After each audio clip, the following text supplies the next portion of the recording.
C'est un plaisir de vous parler parce que ça engage toujours une certaine responsabilité de parler envers les gens. C'est facile de leur dire faites ci, faites pas ça, etc. On se remet il y a plus de 2000 ans alors que Jésus est avec ses disciples dans les rues de l'époque. Et j'imagine bien les rues de l'époque. Ça devait être des maisons un peu de terre, de paille. Les rues, c'était de la terre, un peu de poussière. Et les 12 disciples étaient assis. Et Jésus se retourne vers eux.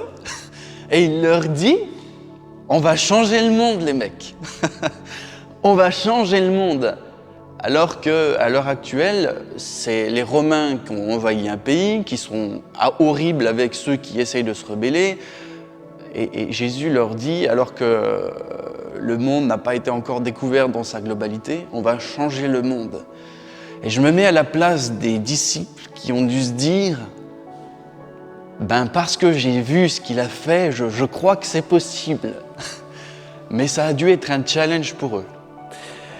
Et j'aimerais juste vous donner, en fait, les 3 clés pour rentrer dans ce que Dieu veut pour vous. Moïse, il était là, et Dieu lui dit, va vers Pharaon et dis-lui de lâcher mon peuple. Et Moïse, il a la réaction que je pense que j'aurais eue et que j'aurai peut-être encore dans ma vie, si Dieu me demande de faire un truc qui me semble inatteignable. En fait, il lui dit, mais qui suis-je pour aller parler à Pharaon?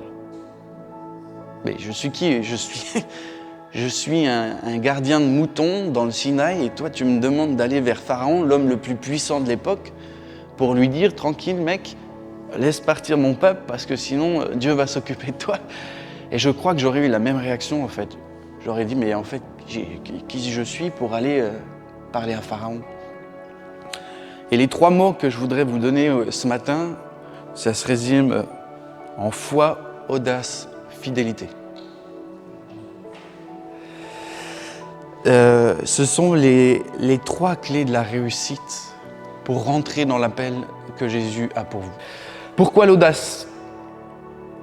Pourquoi est-ce qu'il nous faut de l'audace? Parce que soyez-en sûrs, Dieu vous amènera toujours dans un endroit où vous avez besoin de lui laisser la place et de forcément de ne pas maîtriser et d'avoir un peu peur de ce qui va se passer.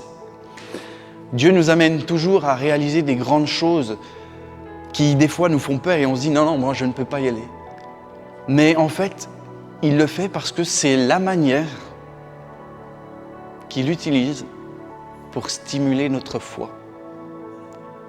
Vous savez, si on fait quelque chose que l'on maîtrise de A à Z, on va se reposer sur nos compétences, notre pratique, notre logistique, notre environnement, mais absolument pas sur lui. Et du coup, ça ne stimule pas notre foi. On n'engage pas notre foi. Alors que si Dieu nous dit, va parler au président de la République, on vous dit, ok Seigneur, alors je vais y aller, mais alors tu m'ouvres les portes. Et c'est là que votre dimension de foi, elle va s'ouvrir. Et Moïse, c'est ce qui s'est passé. Va à Pharaon et dis-lui de laisser partir mon peuple. Donc l'audace, c'est accepter le challenge que Dieu nous donne sans maîtriser tout ce qu'il y a dedans. Et si on ne saisit pas l'audace, c'est très simple, on négocie et on élimine la dimension de foi. Et je crois que ce sera compliqué, complexe, de réussir à faire quelque chose avec Dieu et pour Dieu si on élimine cette dimension de foi. La fidélité. La fidélité, c'est vraiment quelque chose de très concret, qui nous appartient à nous. C'est de garder dans le temps les choses, dans notre cœur, de porter, d'accepter la différence, d'encourager. Et la fidélité, vous entendrez souvent cette notion, et parfois on a du mal à l'assimiler. Parce que quand on rentre dans un projet avec Dieu, vous aurez certainement des moments de trouble, de doute, de flou. Et c'est vraiment dans ces moments-là que la fidélité, elle est engagée. Et cette fidélité, c'est vraiment extrêmement important parce que c'est celle qui vous permet, comme la boussole dans la tempête, de garder la direction. Je sais que Dieu est avec moi, même quand je suis dans le doute, dans le flou, que je me sens un peu perdu. Et je voudrais vous dire que Jésus a un plan pour vous vraiment. Et que si vous êtes venu dans ce camp, c'est parce que vous avez à cœur de faire quelque chose. Et moi, je voudrais vous dire de vous lancer avec ce que vous avez, en prenant l'audace comme dynamique, on va dire, pour vous lancer. Vous n'avez pas besoin d'avoir des moyens techniques extraordinaires pour faire quelque chose pour Dieu. Vous avez juste besoin d'un cœur, d'une bouche et d'y aller. Et pour nous, pour la plupart, ceux qui sont peut-être nés dans une famille chrétienne ou qui sont dans l'Église depuis plusieurs années, j'ai vraiment une chose à vous dire qui est une base et qu'il faut se rappeler. Et cette phrase est celle-ci. Il ne faut pas connaître Dieu, mais il faut vivre avec lui. Et c'est là où je veux venir sur ces 3 mots, foi, audace, fidélité. Il y a un lien qui fait que ça fonctionne. C'est l'intimité. Et l'intimité avec Dieu, c'est véritablement la clé.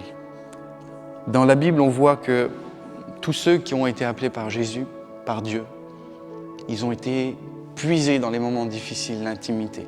Et ceux qui ne l'ont pas fait ont eu des difficultés. Et moi, ce qui me marque beaucoup en Jésus, quand il est venu ici, c'est que lui-même, il disait de chercher la volonté de son Père.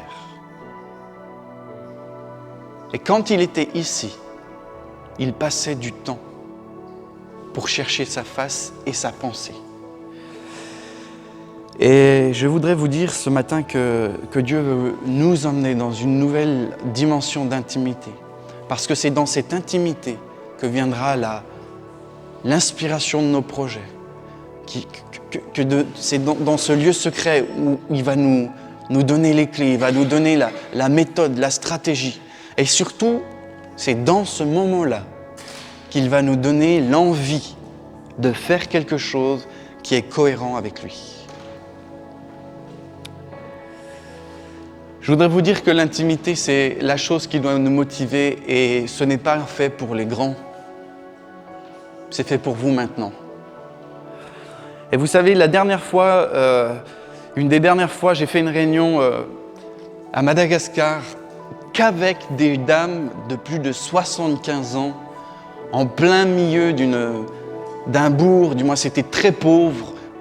Il n'y avait pas de piano, il n'y avait pas de musique, il n'y avait rien, il n'y avait pas de sono. C'était du carrelage cassé au sol. Et on a parlé de l'intimité avec Dieu. Et ces dames qui sont très proches du paradis et qui ont du mal dans cette société malgache d'exprimer leurs émotions en public, leurs sentiments. On a appelé Jésus, il y a un vieux chant qui dit « Jésus, friend forever », mon ami pour toujours. Et en fait, j'ai chanté ce chant et je leur ai dit, mais vous savez, la manière de trouver l'intimité, vous savez quel est le meilleur moyen de trouver l'intimité?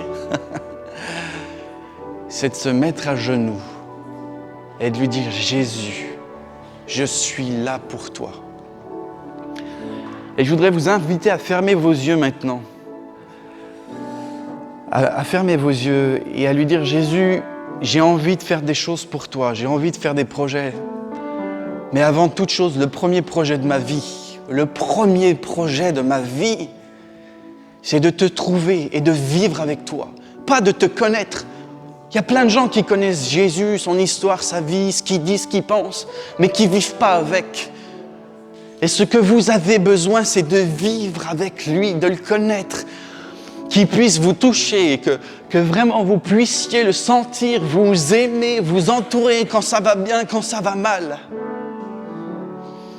Et je vous invite, là où vous êtes ce matin, à vous mettre dans la position qui vous convient et d'aller le chercher avec votre prière, avec votre mot, mais surtout avec votre cœur. Et vous savez, Jésus-Christ,